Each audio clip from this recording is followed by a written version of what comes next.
Ni inkuru ibabaje ku ruhande rwa FC mu 23 kuko bamaze gutakaza cyangwa se gupfusha umuntu w'ingenzi.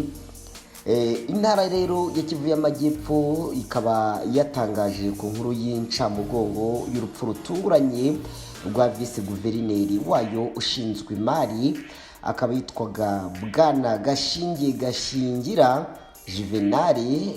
Rero 23 ikaba yihanganishije umuryango we wa hafi ndetse n'abaturage bose bo mu ntara ya Kivu y'Amajyepfo ndetse n'abanyamuryango bose ba FC mu 23 nk'uko n'ubundi ari amakuru yemejwe n'inzego zo muri FC mu 23. Ikindi turi bugarukeho ni ukukubwira ko ubu ngubu bamaze kwinjiza mu gisirikare abagera ku bihumbi 15 bose bamaze kwinjira mu gisirikare cya ARC cyangwa se Armée Révolutionnaire Congolais, n'ubundi ariyo M23, ariko igisirikare cyo cyitwa ARC. Ubwo mbagira umenye ko bitandukanya.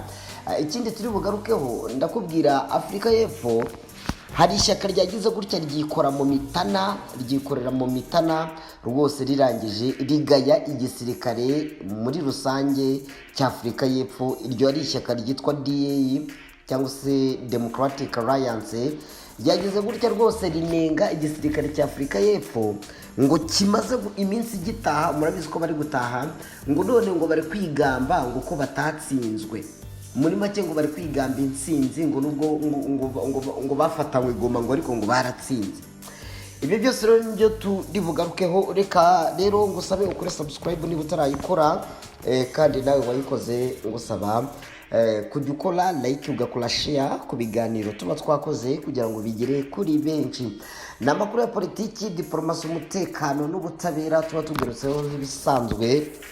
Ubwo rero reka duhere kuri iyi nkuru twatangiye twihanganisha, ibyo byo byarangiye, ariko reka turebere hamwe. Abasaga ibihumbi 15 nibo bamaze kwinjizwa mu gisirikare n'igipolisi cya M23 kuva yafata Goma. Hakaba rero hari urubyiruko ndetse n'abahuze mu gisirikare n'igipolisi cya leta ya Kongo bo mu mujyi wa Goma no mu nkengero zabo, bakaba bakomeje kwiyunga n'umutwe wa M23 mu bikorwa by'intambara bigamije kubohora abaturage bo muri iki gihugu bakandamijwe n'ubutegetsi bwa leta buyobowe na Perezida Antoine Félix Tshisekedi Tshilombo.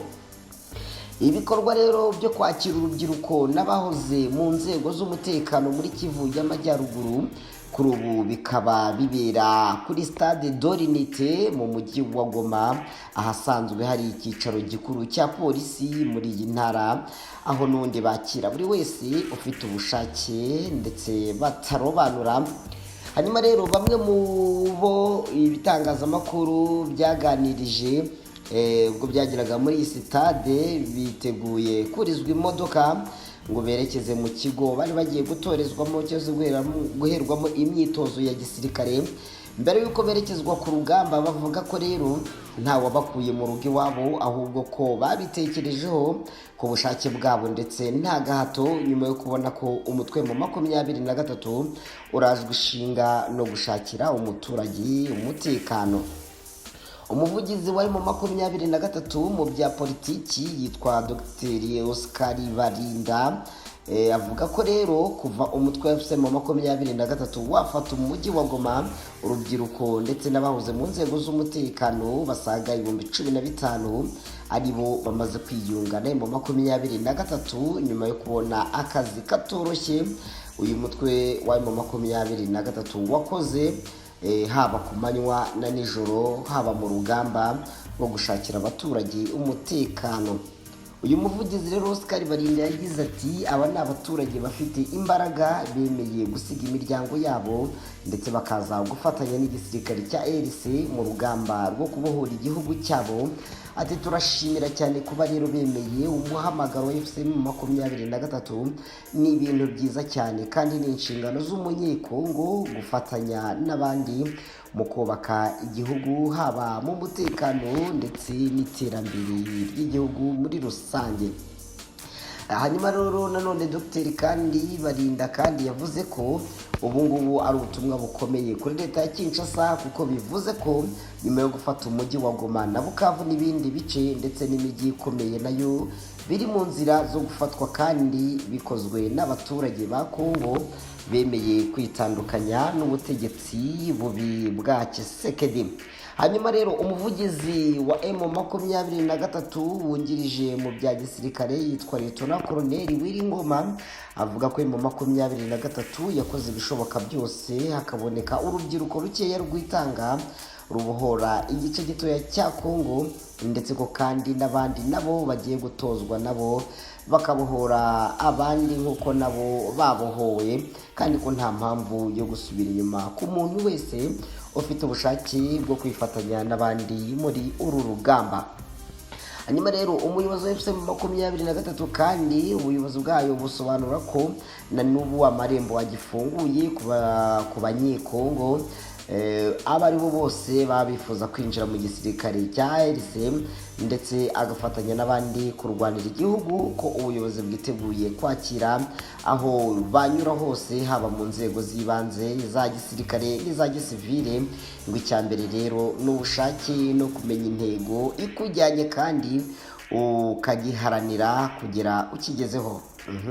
Nubwo rero amahanga akomeje gushyigikira imbaraga mu nzira y'ibiganiro bigamije amahoro muri Repubulika Iharanira Demokarasi ya Kongo, bikaba bigaragara ko umutwe wa M23 utiteguye na gato kurekura ibice wamaze gufata, ahubwo ukaba ukomeje no kwigarurira utundi duce dutandukanye mu burasirazuba bwa Kongo, nyuma y'uko ifashe bidasubirwaho agace kose ka Gatogota ku cyumweru gishize. Kandi nanone mu cyumweru gishize M23 yakiriye abanyekongo bo muri diaspora baba mu bihugu bitandukanye, bakaba baraganiriye mu buryo bwo gukomeza intambara no gukuraho ubutegetsi bwa Kinshasa bukomeje kubuza abaturage uburenganzira mu gihugu cyabo, aho M23 yo ivuga ko yiteguye kwakira umunyekongo wese wifuza kugaruka mu gihugu cye, kabone n'ubwo leta iri ku butegetsi yaba yaramubujije uburenganzira bwo gukandagira ku butaka bwa Kongo. Tuhita dukomereza aya makuru rero kuri aya ari kuvugwa nanone yuko ishyaka rya DEA ryo muri Afurika y'Epfo ryanenze kwigamba intsinzi kwa SANDF cyangwa se ku gisirikare cya Afurika y'Epfo muri Kongo. Bimeze bite rero? Ishyaka ritavuga rumwe n'ubutegetsi ryitwa Democratic Alliance cya DA ryateye utwatsi ibitangazwa n'igisirikare cya Afurika y'Epfo SANDF kivuga ko ubutumwa bwa Sami DRC muri Kongo bwagenze neza. Ibi ngibi rero bikaba bikurikira urupfu rw'abasirikare 14 bo muri Afurika y'Epfo bose bishwe n'inyeshyamba za M23 mu mpera za Mutarama ndetse no kurangiza manda y'ubutumwa. Kuri uyu wa gatanu rero ushize Minisitiri w'Ingabo yitwa Angie Mochega yagombaga kugeza ku nteko ishinga amategeko amakuru ku bijyanye no kuvana ingabo n'ibikoresho mu butumwa bw'umuryango w'iterambere ry'ibihugu bya Afurika y'Amajyepfo muri Kongo. Ingabo zari ziri mu butumwa bwa Sami DRC mu gihe rero manda yari irangiye tariki ya 13 Werurwe. Uwitwa Nicolas Gocheri akaba ari umudepite ukomoka muri iri shyaka rya DA wo mu kanama gashinzwe umutekano n'ubutabera, yari yavuze ko ishyaka rye rizakoresha uyu mwanya kugira ngo ribaze ibibazo byerekeranye n'ibirego bishinja iki gisirikare gutanga amakuru y'ibinyoma, nk'uko iyi nkuru dukesha Defense Web ibivuga.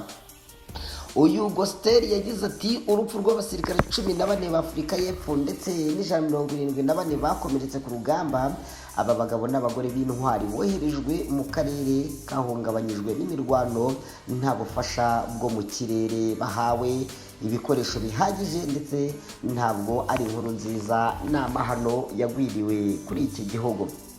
Ku cyumweru gishize kandi Angie Mochega ni umugaba mukuru w'ingabo za SANDF Ruzani Mwapwanya bavuze ko ubutumwa bwa Sami DRC bwari bugezwe ahanini n'ingabo za Afurika y'Epfo n'izindi za Tanzania ndetse na Malawi. bwagenze neza rero uko nguko niko batangaza, kuko ngo bwagize uruhare mu bikorwa by'amahoro mu gihugu cya Kongo. Nyamara ngo Goma, Sake n'indi mijyi yo mu ntara Kivu y'Amajyaruguru bikomeje kugenzurwa n'inyeshyamba, kandi imirwano irakomeje nubwo ibiganiro by'amahoro bikomeje.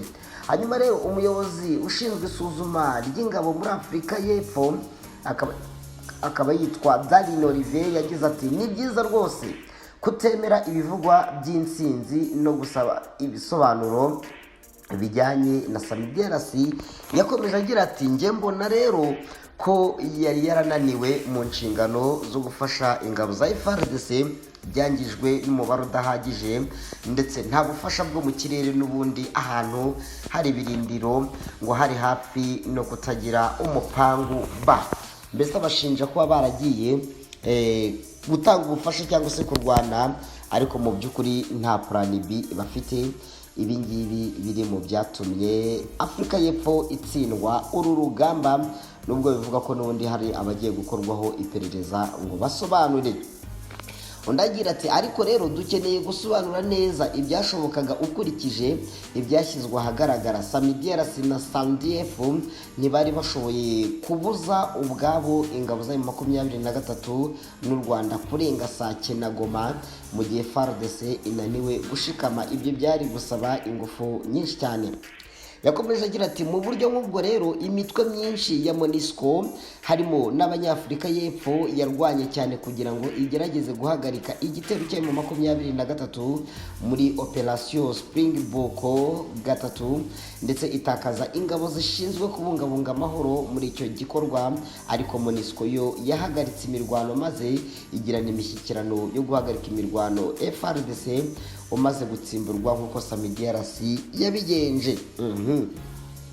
Hanyuma rero uyu nguyu Olivier akaba yarashoje avuga ko ngo atekereza ko ari byiza ko abadepite bitabira cyane kumenya Samiderasi, kunanirwa kwayo no gutsindwa muri Kongo, ndetse n'ingaruka kuri SANDF cyo si igisirikare cya Afurika y'Epfo muri rusange.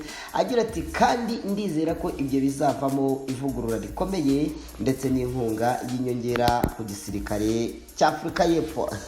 Ibi ngibi si byo bavugaga, aba bantu baba bashaka kwikusanya bakazagaruka gutera M23 igomara. Byaba ari ibikireka mbashimire cyane mwebwe tuba twabanye.